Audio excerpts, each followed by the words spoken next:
Al cabo de un tiempo, estas criaturas comenzaron a acercarse a la casa de Julio y a todas horas merodeaban por los alrededores. A veces se acercaban a él, la única persona con la que hacían esto. Llegaban a tocarlo e incluso a veces le mostraban muy poco respeto. Le hacían bromas muy rudimentarias y de mal gusto. Durante años, cuando Julio iba de un lado a otro por el campo, ellos lo acompañaban, aunque siempre a cierta distancia. La gente no los veía, pero, como he dicho antes, los animales sí. Y estos se alejaban dando señales de gran miedo o inquietud cuando esas criaturas se acercaban. Julio no sabía qué hacer. Estos hechos, a lo largo de los años, se convirtieron en un calvario para él, y puede decirse que han marcado fatídicamente toda su vida. En la actualidad, él ya no tiene la caja consigo. La arrojó al mar amarrada a una piedra, muy lejos de la orilla, porque parece que lo que atraía a las criaturas era la caja, y de hecho, hace tiempo que éstas ya no lo visitan. En un determinado momento de nuestra larga conversación, aunque posteriormente lo he visitado más veces, Julio me dijo con acento apesadumbrado: «Créame, lo que yo quisiera es morirme». A mi pregunta de por qué, me contestó, siempre con el acento de un hombre que lleva encima de sí un gran peso y una gran preocupación: «Ya no quiero ver más cosas extrañas, lo que quiero es descansar». Todo esto me dejó con muchos interrogantes en la cabeza.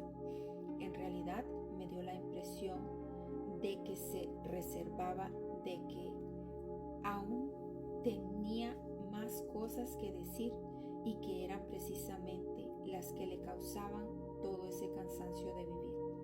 Él relaciona a esas criaturas con ciertas desgracias que han sucedido por aquella región y cree que son capaces de hacer mucho mal, y que de hecho lo hacen en algunas ocasiones. Según parece, en el tiempo en el que escribo esto, merodeaban cerca de un lugar en la montaña, donde por una temporada tuvo escondida la caja, y es peligroso para la gente acercarse por ahí. Me mencionó en concreto varias muertes que él creía que habían sido causadas por ellos, aunque hace ya bastantes años que hizo salir a la última criatura de la caja. Daba la impresión de que estaba preocupado y apesadumbrado por la más de 100 que hizo salir y que podían convertirse en una amenaza pública. Me pareció que se sentía culpable de haber traído a este mundo, pues se ve que las criaturas son forzadas a venir a un sitio en el que se sienten fuera de su ambiente y están como almas en pena, sin encontrar cómo volver a su mundo, y él tampoco podía hacer nada. Estas no son las únicas aventuras de Julio como contactado del más allá. Aparte, estos seres misteriosos, Julio estuvo en varias ocasiones en contacto con naves de otro mundo y con sus tripulaciones, pero sobre todo me contó algo que es de un gran interés para la temática general de este libro y que veremos aflorar de nuevo en capítulos posteriores. Para los desconocedores del tema y para los incrédulos sistemáticos en algo que resta credibilidad a todo este asunto, pero para los que hace años andamos en esto, es algo que, por el contrario, la acrecienta. Julio me contó con gran reserva que en 2 ocasiones había sido forzado a tener relaciones sexuales con mujeres extrañas que, aunque se parecían mucho a las humanas, no eran exactamente como ellas. Uno de esos incidentes, que se produjo en lo alto de una montaña, tiene algún parecido con el caso clásico de Antônio Vilas-Boas en Brasil. Aunque en el caso de Julio todo sucedió fuera y no dentro del ovni, el lector podrá pensar que todo eso son fantasías, pero Julio tiene testigos, sino para probar que todos los detalles de lo que dice son absolutamente ciertos, sí para atestiguar que los ovnis pasan a escasos metros del techo de su casa, cuando él dice que van a pasar.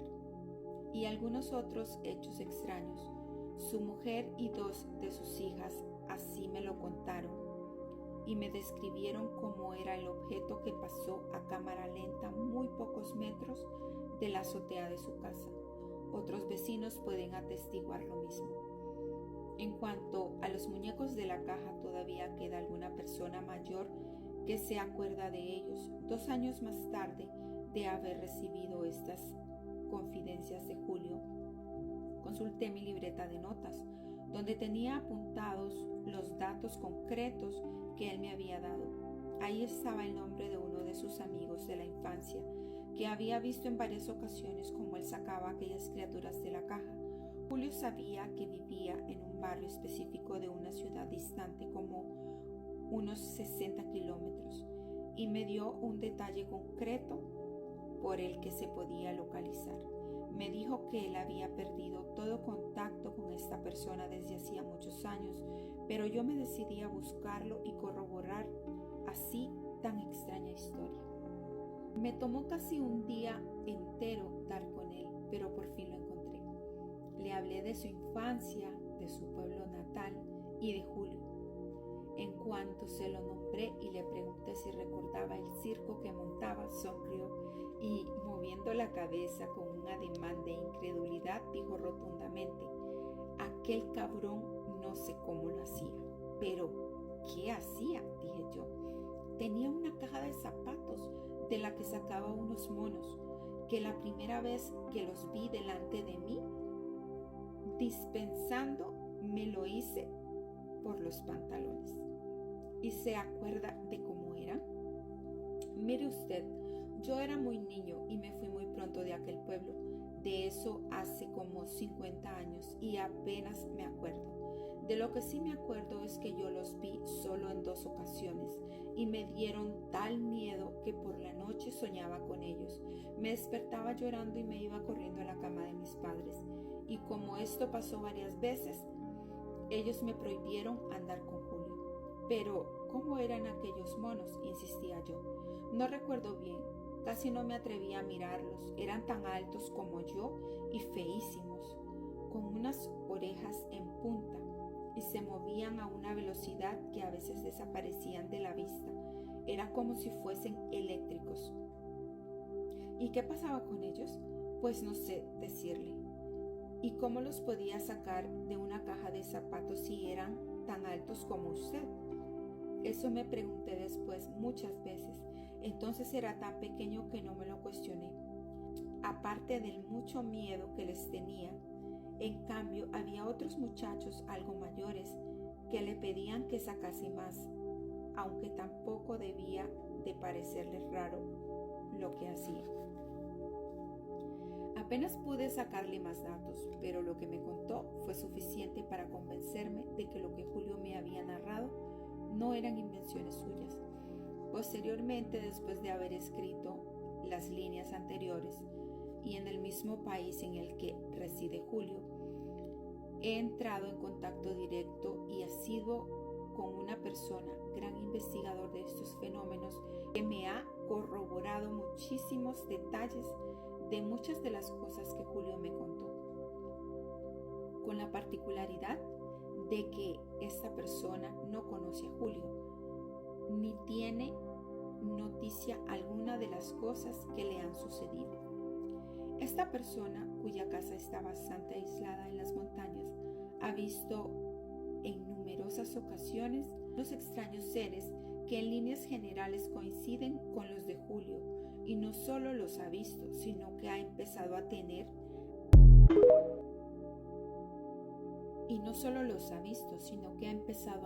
alguna relación con ellos, a pesar de que le he advertido de que a la larga es peligroso para los humanos relacionarse con este tipo de criaturas.